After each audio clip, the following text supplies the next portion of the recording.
One of the many challenges for kids and parents during the coronavirus pandemic has been sustaining motivation for work, for school, for chores.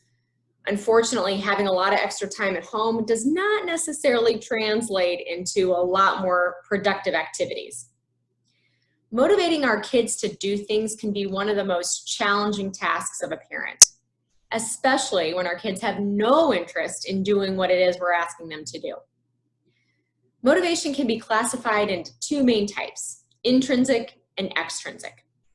Intrinsic motivation is the type of motivation that arises from within a person, something they want to do because of their internal values or drive.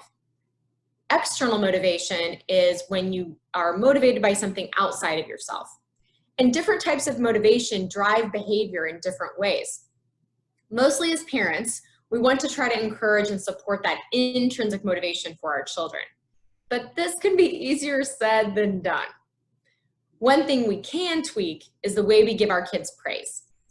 Warmth, support, and positivity are so important for kids. Praise is important too, and can be an effective motivator when it's used in the right way.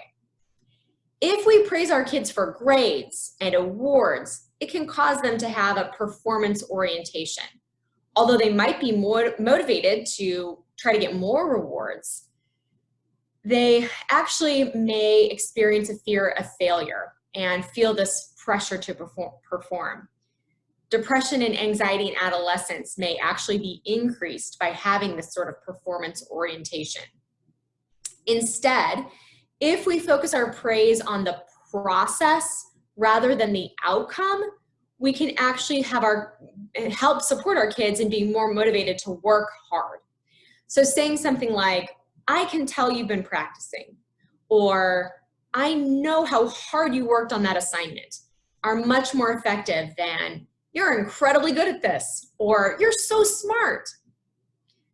Extrinsic rewards do have their place. They are really helpful in situations where kids have to complete a task that they find really unpleasant.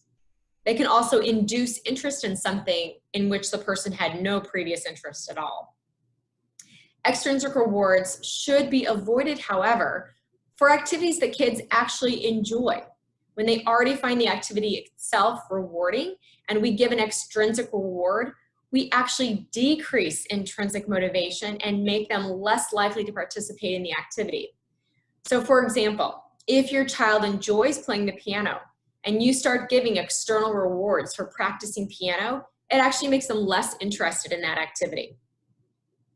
As with so many aspects of parenting, positive relationships with our kids help here too. Time spent with them is an investment in their well-being and in their intrinsic motivation.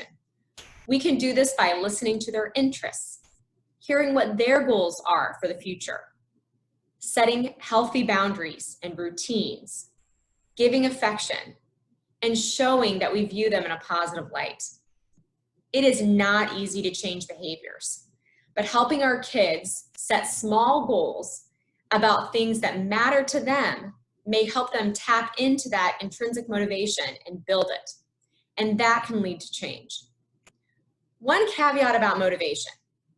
If your child has low motivation, in addition to other signs of depression, such as social withdrawal, changes in grades, sleep habits, and sadness, it's probably a good idea to talk to your pediatrician or call 314-454-TEEN for help.